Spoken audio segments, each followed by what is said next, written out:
Well, hello, everybody. Hey, Francisco. Thanks for coming into the show today. Appreciate it. No, thank you for having me. Good morning. Oh, my pleasure.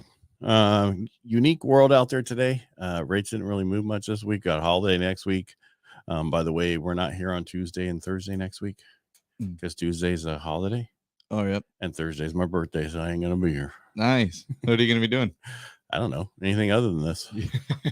That's great. Actually, it's Friday is my birthday, the 7th. So. No, still. Yeah. But I mean, I don't mean to take much time off, but we got it's middle of the week, a holiday. Most people are gone. They're not going to be watching, or if they are, they can watch the reruns and get caught up. That kind of stuff. But yeah, so that's what's going on. But I'm hearing just what I've heard up to so far this week is last open houses this last weekend were slammed in our area, like 30 couples coming to them. Yeah, I didn't host any this last weekend, but I did go to one for a client that I'm helping, just kind of showing him the house and stuff. And yeah, there were quite a bit of people in and out. And we're seeing open house signs like everywhere, right? Mm-hmm. So like a lot of people are really trying to do that. I think it's like sellers are understanding, that also they need to be done. I know a lot of times, there was like maybe that part where it was like, oh, we don't exactly need to do them. But right now, I think we're also like in a weird spot where the rates are higher, the prices are like, where they are. Right. And people are, I think like you and I were saying, right? It's just people are very cautious, like very, concerned about their numbers and everything, which I totally understand, and but it's like we said as well, it's kind of just having to get used to these new numbers. Like it's just kind of like the new norm. And you can't worry about what you're renting your place for. Right. We run into that a little bit where, and I've said this before, and I think a couple of times where renters are that frog in the water as they're slowly turning up the heat and it doesn't jump out when it boils. And that's until it's, it's too late. And that's what's happening right now with renters is they're in a rate that's very inexpensive for some. And then if they have to leave that, they get sticker shock. Yeah. And at that point, they're like, let's buy, right? It's because it's a little bit more expensive to buy than rent now, where it used to be the other way. Well, the difference is one's an investment and one is a waste of money. Right. The sad part, too, is a lot of people, exactly like you said, they wait until it's too late, until they get a notice. And they're like, oh, let's go look. And then you only have 60 days, Right. And then it's like by that time, it's either within 60 days you find a house or you find another place to rent. And then you might lock into another year lease. It kind of turns into like this endless cycle, which sucks because for a lot of people, and from what I've seen is a lot of people are always at one point they're ready, and they're able to, but then they wait because they think it's not right or that fear just really holds them back. But what people don't understand is, yes, you might have to struggle a bit, lifestyle changes, this and that. But it's about preparing for the future, You got to kind of struggle a little bit to see the better things, right? Yeah, nothing's good's easy. Right. Period.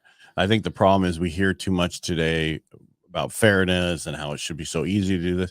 We can make the process easy. We can do all that, but it's that payment's not going to necessarily be the easy payment. But after you made it a couple times, it's going to be no big deal. That's just, this is how it's been forever. Everybody said that 20 years ago, 50 years ago. I don't know if I can make this payment, and they can make the payment.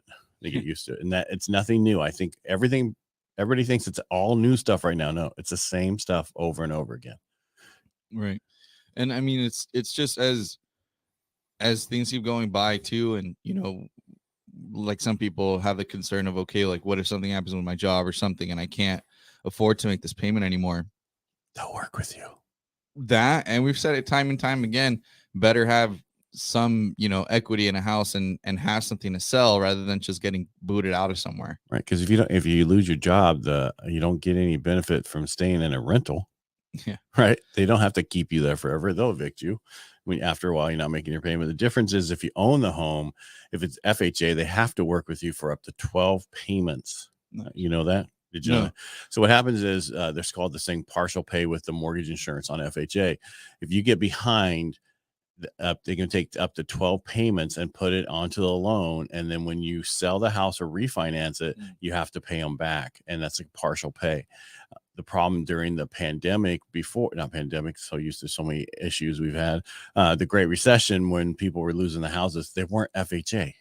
They were all the other programs. So if they would have been FHA, they would have worked with them. And I think a lot of people forget the benefit of FHA and VA and those types of programs. For if you get behind, they will work with you. Where conventionals are like, get out. We'll give you a notice and maybe a modification, this or this. But bottom line is you need to sell it. It's not the same. Right. I think, and that's what I always try to like have my clients understand too. Like if FHA is telling you can do it, you can do it. And they're a government backed, entity that's gonna obviously they want to create homeowners. They want you to be in your home, obviously, if they're willing to give 12 months of payment relief as well. So with conventional, you're saying, however, though, there's nothing. There's not the same. They will work with you. The problem is what people don't realize when they say, okay, we'll give you a break for 6 months, blah, blah, blah. You have to make that up. It doesn't go away. And usually what happens, they do a modification or something like that, but they don't have to. There's no guarantee they have to help you. Right.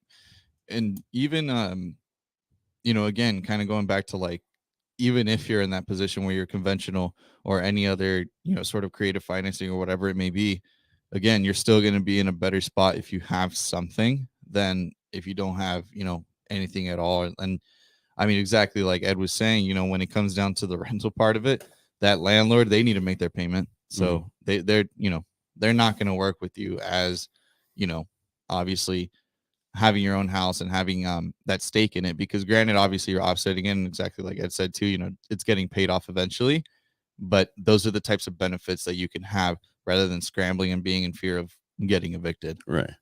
I'm writing little notes because the problem I have each week is I forget to put everything in that we talked about. So I write notes now. I started that this week. I've been writing notes like each one so I can put that in there. Like this one, we'll pretty much just put the notes in there. Hey, if I lose my job, which is better, to rent versus own, right? Yeah. And rent versus own. If I lose my job, that's why I can't buy. I'm worried about that. You know what I mean? Something along the lines, because that's basically what everybody's worried about, right? They're worried about being able to make that payment, and they're worried about if they lose their job. Which I don't. How's everything been going, like with unemployment numbers and everything? We're fine. There's so many jobs out there, but I'm glad that I'd rather have somebody worried about it and then say, okay, let me show you how you can make it. Okay. Instead of going, let's get me in there. I don't care. And then afterwards want to do a short sale or whatever and get out of it. Yeah. Right. And because I hate this neighborhood. I hate this. And I think you said it a couple weeks ago, but a lot of people didn't buy the best house over the last, 2 years ago and 3 years ago. During that period of time, they were just lucky to get in, and now they're going, I don't really care for this house. I want a different house. And I'm seeing some more houses come on the market. I'm not saying it's those, but we'll see more and more of those as rates decrease. But that's going to take till next year. So. Right. No, I think we're definitely just in a buffer period right now where because it hasn't been that long, right, since a lot of people like locked into the super low rates. So yeah, it was last March, April, May. So by June we started really going up like 5%. Right. I think that's when like there's going to be this buffer period, and people are just kind of building up a little bit of equity right now, right? Because I mean, I have people who I've been talking to and stuff, and they're like, yeah, we want to sell and we want to buy, but it just doesn't make sense right now, and I don't blame them. I'm right there with them. Well, it doesn't make sense because of why. So it depends, right? You can't say it doesn't make sense. Well, my payment's going to be higher. But is it about the house? If you can find that house you want, you're not going to be able to find. So right now, nationwide, this year, 2023 went up 6% in value nationwide, which I thought we were going down. No, we just slowed our appreciation. This year, they plan on us going up 6%. In value. That's nationwide. That means California is probably 10, 12%, right? It's always usually a lot more, double, triple of what the national is doing. Yeah. So what I'm getting at is that means values are going to continue to rise. Yes, your house will go up same as the other house you're trying to buy. So it really doesn't matter. If it's only about the rate, then that's about time, about refinancing down the road, right?